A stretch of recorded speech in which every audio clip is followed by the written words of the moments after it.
नमस्कार दोस्तों, मैं हूं वीके शर्मा और आप देख रहे हैं ISRG चैनल। हमेशा की तरह से आज एक नए विषय पर आपसे चर्चा करने के लिए प्रस्तुत हैं और उम्मीद यही है कि आपको पिछली चर्चाएं हमारी पसंद आ रही होंगी। आज हमारे स्टूडियो में मौजूद हैं खास मेहमान NK सूद साहब, जो पूर्व राष्ट्रीय अधिकारी हैं। सूद साहब, बहुत बहुत स्वागत है आपका। नमस्कार, शुक्रिया बहुत बहुत। सूद साहब, आपका समाचार मिला ही है, पूरा देश जानता है कि अब आगामी 23 अगस्त को भारतीय प्रधानमंत्री यूक्रेन जा रहे हैं। यूक्रेन और रशिया का युद्ध लगभग 30 महीनों से लगातार जारी है और विश्व शांति में अपनी पहल करने की दिशा में जो भारत सोचता है उस दिशा में काम करने की भी, कार्रवाई करने की भी अपनी योजना बनाता है। तो लगता है कि ये जो ट्रिप है, क्या वो शांति की दिशा में भारत का एक सार्थक प्रयास होगा? देखिए, पीएम मोदी ने कहा था कि थर्ड टेन्योर के अंदर जो काम किया जाएगा वो मेन कोर्स होगा और जो अभी तक काम किया गया वो है स्टार्टर्स। और पीएम मोदी ने पहले प्लान किया था और अब यूक्रेन जाने से पहले पीएम मोदी की एक विज़िट हुई थी इटली में। इटली में पीएम मोदी गए थे शपथ लेने के बाद, जब वहाँ G7 की मीटिंग हुई थी और वहाँ जाके पीएम मोदी की पहली बार मीटिंग हुई ज़ेलेंस्की से, जो यूक्रेन के प्रेसिडेंट हैं, और दोनों का फ़ोटो सेशन भी हुआ। तो इससे लगा कि पीएम मोदी कुछ बड़ा करना चाहते हैं यूक्रेन के अंदर। और उसके बाद पीएम मोदी की जो पहली विज़िट हुई थी, फॉरेन विज़िट हुई थी, यानी कि स्टेट विज़िट, वो हुई थी रशिया में। रशिया में जाके पुतिन से मिले और कहा था कि बहुत सी चीज़ों पे बात होगी, लेकिन पीएम मोदी का मेन पर्पस था बात करना, रशिया यूक्रेन वार को ख़त्म करना। और वह बहुत सी गारंटीज लेके आए पुतिन से, प्रेसिडेंट पुतिन से, रशिया यूक्रेन वार ख़त्म करने के लिए। और उसके बाद पीएम मोदी ने प्लान किया कि वो जाएंगे यूक्रेन के अंदर और उनकी यूक्रेन की विज़िट हो रही है। और ये यूक्रेन की विज़िट बड़ी सिग्निफिकेंट है, इंपॉर्टेंट भी है, क्योंकि पीएम मोदी इशू तो बहुत से डिस्कस करेंगे, डिफेंस के भी होंगे, बाकी भी इशू होंगे, ट्रेड का भी इशू होगा, लेकिन जो मेन इशू वो पीएम मोदी का है कि ज़ेलेंस्की से बात करना और उनको और रशियन प्रेसिडेंट पुतिन को एक टेबल के ऊपर लेके आना, ताकि वहाँ पे वार ख़त्म हो जाए जी। और पूरा वर्ल्ड इस टाइम पीएम मोदी की तरफ देख रहा है। कुछ लोग बड़े एंग्जाइटी से देख रहे हैं, कुछ बड़े इंटरेस्ट से देख रहे हैं, और कुछ लोग US जैसे या जो प्रेजेंट US की एडमिनिस्ट्रेशन है वो इनको शक से देख रही है, क्योंकि US नहीं चाहता, या प्रेसिडेंट बाइडन वो नहीं चाहते कि रशिया यूक्रेन वार ख़त्म हो। ये वार उन्होंने शुरू कराया था और पीएम मोदी का जो एफर्ट है वो उनके खिलाफ जा रहा है। लेकिन पीएम मोदी अपना काम कर रहे हैं, वर्ल्ड के अंदर पीस लाने की कोशिश कर रहे हैं, और ये एक पीएम मोदी का बहुत बड़ा इनिशिएटिव होगा अगर पीएम मोदी यहाँ पे सक्सेस हो गए, जिसके चांसेस हैं, क्योंकि कोई भी और कंट्री वो इस रशिया यूक्रेन वार के अंदर इंटरवीन नहीं कर सकती। बहुत से जो नाटो के मेंबर्स हैं, जैसे फ्रांस, जर्मनी, वो चाहते हैं कि यहाँ पे पीस हो, लेकिन US के प्रेशर की वजह से वो कोई काम नहीं कर पाते और रशिया उन पे फेथ भी नहीं रखता। इसलिए पीएम मोदी ने एक इनिशिएटिव लिया है कि वो रशिया यूक्रेन वार को ख़त्म करने के लिए यूक्रेन जा रहे हैं। और मुझे लगता है कि पीएम मोदी का जो इनिशिएटिव है इसको सपोर्ट मिलेगी, डिस्पाइट कि जो बाइडन और उनकी एडमिनिस्ट्रेशन वो ये नहीं चाहती कि वार ख़त्म हो, वो चाहते हैं वार लिंगर होता रहे और उनको इस चीज़ का बेनिफिट मिले इलेक्शंस के अंदर। सच तो यही है कि किसी भी समस्या का समाधान युद्ध से नहीं होता। किसी भी समस्या के समाधान के लिए आपस में मिल बैठकर बात करने से या तीसरे किसी सहयोगी की बात को सुनने से भी फ़र्क पड़ता है। तो भारत ने हमेशा जो अपनी पंचशील का जो एक सूत्र अपनाया है, उसके अनुसार वो चाहते हैं कि उनके अपने देश में, नहीं भारत में भी, और आसपास के पड़ोसी देशों में शांति व्यवस्था बनी रहे। इसी दिशा में ये मोदी जी का प्रयास, ऐसा कहा जा रहा है कि इस बार जो उनकी ट्रिप है 23 अगस्त को कुछ रंग लेकर आएगी, और जो उन्होंने अपने दोस्ताना संबंध बना के रखे हैं रशिया से भी और यूक्रेन से भी, उसका एक कुछ अर्थ निकलेगा। देखिए, सब लोग बड़ा प्रेशर डाल रहे थे इंडिया और पीएम मोदी के ऊपर कि रशिया को क्रिटिसाइज़ करो। पीएम मोदी ने कोई क्रिटिसाइज़ नहीं किया उनको, और हम एक बैलेंस पोजीशन लेके चलते रहे। ज़रूर रशिया के साथ हमने उनसे ऑयल ख़रीदा, क्योंकि अपनी इकोनॉमी को देखते हुए हमारा जो 60% जो इक्विपमेंट है, डिफेंस का इक्विपमेंट, वो रशिया से आता है। हमको स्पेयर पार्ट्स भी चाहिए, हमें बाकी चीज़ भी चाहिए, और रशिया हमेशा इंडिया के साथ खड़ा रहा है। और दूसरी तरफ यूक्रेन पाकिस्तान के साथ खड़ा होता था। उसने कश्मीर के इशू पे भी पाकिस्तान को सपोर्ट किया है कई बार UN के अंदर, और साथ में पाकिस्तान को आर्म सप्लाई करता है। लेकिन इंडिया ने फिर भी बैलेंस रखा। जब यूक्रेन को मेडिसिन चाहिए थी, एसेंशियल आइटम्स चाहिए थी, तो इंडिया ने उनको भेजे और एक बैलेंस करके रखा है। यूक्रेन कुछ नाराज़ तो था पीएम मोदी से, लेकिन पूरे तरीके से नहीं था, क्योंकि उन्होंने यूक्रेन को क्रिटिसाइज़ नहीं किया। और वो यही कोशिश थी कि कब मौका मिले तो मैं यहाँ इसके अंदर दोनों के बीच में बातचीत करा के यहाँ पे पीस लेके आऊँ। देखिए, जहाँ तक हम चाइना की बात करते हैं, चाइना का कोई रोल नहीं हो सकता पीस के अंदर, क्योंकि वो रशिया के साथ बड़ा क्लोजली खड़ा हुआ है इस वार के अंदर।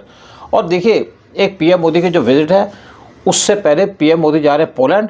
पोलैंड यूक्रेन का नेबर है और यूक्रेन की जो ज़्यादातर सप्लाई जाती है आर्म्स की, जो वेस्ट उनको देता है, वो यूक्रेन के थ्रू जाती हैं, लेकिन वो जाती है पोलैंड के थ्रू। लेकिन पोलैंड चिंतित भी है कि यहाँ पे अगर कहीं वार ज़्यादा एक्सटेंड हो गया तो उसके ऊपर पहला अटैक किया जाएगा रशिया के द्वारा। अगर न्यूक्लियर वार स्टार्ट हो गया तो भी पोलैंड बीच में फंस जाएगा यूक्रेन के।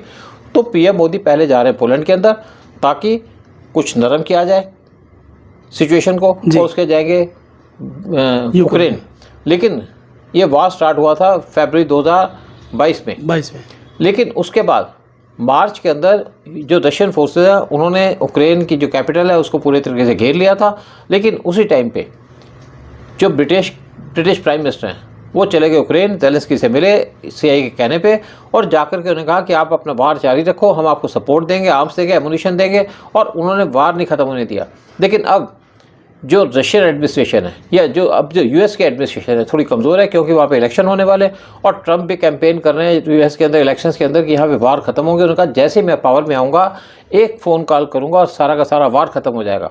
और कुछ लोग ये भी उम्मीद कर रहे हैं कि क्या ट्रंप और पीएम मोदी की आपस में बातचीत हुई है, क्योंकि जो यूएस की प्रेजेंट एडमिनिस्ट्रेशन है वो इंडिया के खिलाफ है, मोदी के खिलाफ है, उनको कमज़ोर करना चाहती हैं। तो यहाँ पे एक बातचीत चल रही है कि यहाँ पे क्या प्रेसिडेंट ट्रंप और पीएम मोदी मिलकर काम कर रहे हैं ताकि रशिया यूक्रेन वार ख़त्म हो। अगर ये वार ख़त्म हो जाता है पीएम मोदी की एफर्ट से तो बहुत बड़ी जीत होगी इंडिया की। साथ में इंडिया की पोजीशन बढ़ेगी, क्योंकि पूरा वर्ल्ड चाहता है कि वार ख़त्म हो, और इसी वजह से वर्ल्ड के अंदर डिस्टर्बेंसेस भी है। बहुत सी चीज़ों की जो एसेंशियल सप्लाईज हैं जैसे वीट जैसी चीज़ें वर्ल्ड के अंदर इस टाइम पे उनकी कमी देखी जा रही है। सूद साहब, एक बात मैं आपसे पूछना चाहता हूँ कि पिछले एक साल का अगर दौर देखेंगे तो पिछले एक साल में ज़ेलेंस्की और हमारे प्रधानमंत्री नरेंद्र मोदी की अलग अलग प्लेटफार्म पर 2-3 मुलाकातें हो चुकी हैं।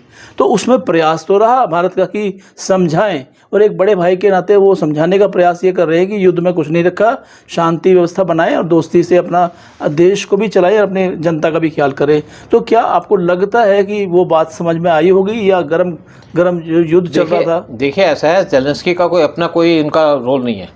ज़ेलेंस्की के पीछे जो खड़ा है यूएस खड़ा है, और यूएस इस वार को हवा दे रहा है। तो ज़ेलेंस्की के पास कोई ऑप्शन नहीं बची, क्योंकि वो यहाँ से निकल नहीं सकते वार से, और निकले तो किसी कंडीशन पे निकले। तो पीएम मोदी उनके पास एक सोल्यूशन लेके जा रहे हैं कि वार कैसे ख़त्म हो सकता है, हम कैसे रशिया को बना सकते हैं, कैसे रशिया आपकी जो एरिया पे ऑक्यूपाई किया उसको बंद कर सकता है। देखिए अगर यहाँ पे वार ख़त्म होता है तो यूक्रेन को सबसे ज़्यादा पीस होगी, और रशिया भी चाहता है कि वार ख़त्म हो। लेकिन बीच में कोई मीडिएटर नहीं आ रहा था, कोई बीच में सामने नहीं आ रहा था कैसे वार ख़त्म किया जाए। पीएम मोदी को अकेले देख रहे थे लोग। इवन यूक्रेन के फॉरेन मिनिस्टर इंडिया के अंदर विजिट किए थे, और उन्होंने पीएम मोदी से अपील की थी कुछ महीने पहले कि वार के अंदर आप इंटरवीन करो, वार को ख़त्म करो। और पीएम मोदी अब देख रहे हैं जैसे थर्ड टेन्योर में आकर के पीएम मोदी ने इनिशिएटिव लिया है यूक्रेन जाकर के, और उनकी पहली विजिट है जब से यूक्रेन इंडिपेंडेंट हुआ है या यूक्रेन रशिया से अलग हुआ है 30 साल पहले। और ये पीएम मोदी या किसी भी prime minister, Indian prime minister की पहली विजिट है यूक्रेन के अंदर, और पोलैंड के अंदर भी ये पहली विजिट है पीएम मोदी की या किसी भी प्राइम मिनिस्टर की पिछले 45 साल के अंदर। तो एक बहुत बड़ा इनिशिएटिव लेके जा रहे हैं पीएम मोदी यूक्रेन के अंदर वार खत्म करने के लिए। और इस वार का जो डायरेक्ट इम्पैक्ट होगा वो होगा जो प्रेसिडेंशियल इलेक्शन होने वाले यूएस के अंदर। अगर पीएम मोदी सक्सीड कर जाते हैं इसके अंदर, तो इसका जो बाइडन के जो प्रेसिडेंशियल या उनके नॉमिनी का जो वहाँ पे इलेक्शन हो रहे हैं, यानी कि कमला हैरिस, वो यूएस के अंदर इलेक्शन हार जाएंगे और ट्रंप जीत जाएंगे। और ट्रंप जीते तो पूरे वर्ल्ड के अंदर पीस होगी। अगर कमला हैरिस दोबारा पावर में आ गई तो पूरे वर्ल्ड को की डिस्ट्रक्शन कर दी जाएगी, क्योंकि यहाँ पे एक डर भी लग रहा है कि न्यूक्लियर वार हो सकता है बिल्कुल रशिया और यूक्रेन के बीच में, या रशिया और पूरे वर्ल्ड के बीच में, क्योंकि रशिया के ऊपर आपने बहुत ज़्यादा प्रेशर डाला है और वार लिंगर ऑन हुआ। तो यहाँ पर पूरी उम्मीद लगाई जा रही है कि एक न्यूक्लियर वार हो सकता है। सच्चाई अगर हम देखेंगे तो यूक्रेन की जो स्थिति है इस समय पूरी नेस्त नाबूद हो चुका है, मिट्टी मिट्टी हो चुका है, वहाँ पर लगभग जीवन समाप्त होने की ओर है। तो ऐसे में लोग दोषी मान रहे हैं, वहाँ के जो लोग हैं यूक्रेन के, ऐसा कहा जा रहा है कि वो दोषी मान रहे हैं ज़ेलेंस्की ने देश को मिट्टी में मिला दिया और उनको राष्ट्रपति पद से हटाकर किसी और को लाने की कोई बातें भी की जा रही हैं। तो आपको क्या लगता है कि ज़ेलेंस्की का इस तरह से बीच में हटाया जाना उचित रहेगा, या पूरा युद्ध को पूरा निर्णय देकर? देखिए ज़ेलेंस्की के पीछे वहाँ पे उनकी आर्मी कैंपेन चला रही थी उनको हटाने के लिए, लेकिन बीच में यूएस आ गया, और यूएस की मर्जी के बगैर तो वहाँ पे आर्मी पावर में आ नहीं सकती। तो यूएस ने ज़ेलेंस्की को पकड़ के रखा हुआ है, गद्दी में बिठा के रखा है कि ज़ेलेंस्की चलेंगे तो हमारा पर्पस सर्व हो जाएगा। क्योंकि जो बाइडेन चाहते थे कि अगर रशिया यूक्रेन वार स्टार्ट हो एक्चुअली यूएस ने वार स्टार्ट किया इसको उकसा करके यूक्रेन को, और उनको था कि अगर ये वार स्टार्ट होता है तो रशिया की इकनॉमी बर्बाद हो जाएगी, क्योंकि उनका एक एटीट्यूड है एंटी रशिया। और लेकिन दूसरी तरफ रशिया की इकनॉमी तो और ज़्यादा प्रोग्रेस कर गई। और इकनॉमी किसकी ख़राब हुई? इकनॉमी ख़राब हुई वेस्टर्न कंट्रीज़ की, चाहे जर्मनी की बात लगा लो, चाहे ब्रिटेन की बात लगा लो, क्योंकि चाहे फ्रांस की लगा लो, क्योंकि यहाँ से सारी की सारी गैस और बहुत सी चीज़ें वो जाती थी वेस्टर्न कंट्रीज़ को थ्रू पाइपलाइन, उनको चीप पड़ती थी। लेकिन जब रशिया से उनकी इंपोर्ट बंद हो गए गैस और बाकी चीज़ों के, तो उनकी इकनॉमी चरमरा गई। रशिया का सामान तो चाइना लेता रहा, इंडिया भी उनसे सामान लेता रहा, रशिया ने अपने दूसरे तरीके निकाल लिए अपने बिजनेस को प्रमोट करने के लिए। लेकिन वेस्टर्न कंट्रीज स्पेशली ब्रिटेन और जर्मनी, उनकी इकनॉमी खराब हो गई और वो इस टाइम पे सफ़र कर रहे हैं। लेकिन यूएस की वजह से या उनके प्रेशर की वजह से कुछ बोल नहीं पा रहे। और अब अगर ये वार ख़त्म होगा, पीएम मोदी का सक्सेस हो जाते हैं, तो एक तो इंडिया की पोजीशन बढ़ेगी, एक पीएम मोदी की पोजीशन बढ़ेगी, साथ में जो बाइडेन और उनकी एडमिनिस्ट्रेशन की पोजीशन ख़राब हो जाएगी। लेकिन पूरा वर्ल्ड एंजॉय करेगा, चाहे गल्फ हो चाहे यूरोप हो। तो मुझे लगता है कि पीएम मोदी की जो विजिट है इस टाइम पे यूक्रेन की, बहुत सिग्निफिकेंट भी है और इम्पॉर्टेंट भी है। भारत की जो छवि बनी हुई है पूरे वर्ल्ड में, वो एक अच्छे दोस्त के नाते काम निपटाने की बनी हुई है।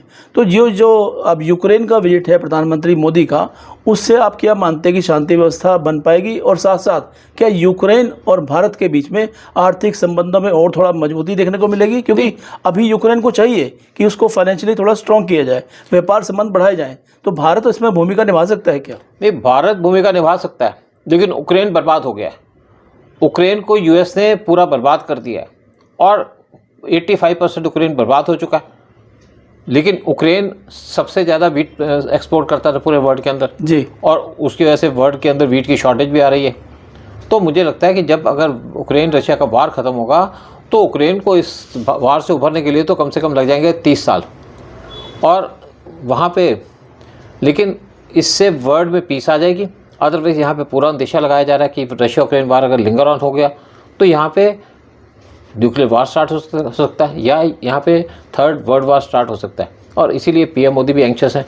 लेकिन दूसरी तरफ जो बाकी कंट्रीज़ हैं गल्फ़ की, वो भी चिंतित हैं, क्योंकि ज़्यादातर उक्रेन की जो वीट वो सप्लाई की जाती थी गल्फ़ कंट्रीज़ को, और यूरोप को एक गैस सप्लाई करता था। तो सारा वर्ल्ड के अंदर पीस भी होगी, यहाँ पे इकोनॉमी भी जो वर्ल्ड की प्रोग्रेस करेगी इस वजह से। तो पीएम मोदी का जो इनिशिएटिव है वो बेसिकली वर्ल्ड इंटरेस्ट को देख करके और साथ में इंडिया के इंटरेस्ट को देख करके। क्योंकि देखिए, इंडिया ने जब रशिया से आर्म्स लेता है, बहुत से इन्होंने 4 एक शिप बनाए थे जो रशिया के साथ एग्रीमेंट हुआ था, उसके जो इंजन्स थे वो उक्रेन से आने थे। तो उस टाइम पे उक्रेन से ही बात की गई और उक्रेन को एग्री करा लिया गया कि वो इंजन तैयार कर दे। और 2 शिप इंडिया को सप्लाई हो चुकी है इसी तरीके से, 2 शिप हुई हैं, क्योंकि वहाँ पे वार हो गया जब से रशिया उक्रेन वार स्टार्ट हुआ। और आप देखिए कि यहाँ पे बहुत सा यहाँ पे चांसेस हैं उक्रेन के अंदर डेवलपमेंट के और बाकी चीज़ों के। इंडिया को बहुत सी डिफेंस की चीज़ें भी चाहिए जो इंडिया को उक्रेन दे सकता है। तो इंडिया इंटरेस्टेड है कि यहाँ पे उनकी ट्रेड बढ़े, बिजनेस बढ़े उक्रेन के साथ, उक्रेन भी चाहता है। लेकिन वहाँ पे एक जोकर को बिठा दिया उन्होंने एज प्राइम मिनिस्टर, उनका प्रेसिडेंट, जिसकी वजह से उक्रेन बर्बाद हो गया। और अगर वहाँ कोई पावरफुल आदमी होता उक्रेन का प्रेसिडेंट, तो कभी ये वार स्टार्ट ही ना होता। और यूएस ऐसी चीज़ें करता है, किसी न किसी कमज़ोर आदमी को पकड़ लेता है, उसके बाद वहाँ पे उसको एक्सप्लॉइट करता है और देश को बर्बाद कर देता है। इसी तरीके से यूएस ने बांग्लादेश को बर्बाद किया और इसी तरीके से उसने बर्बाद किया है उक्रेन को।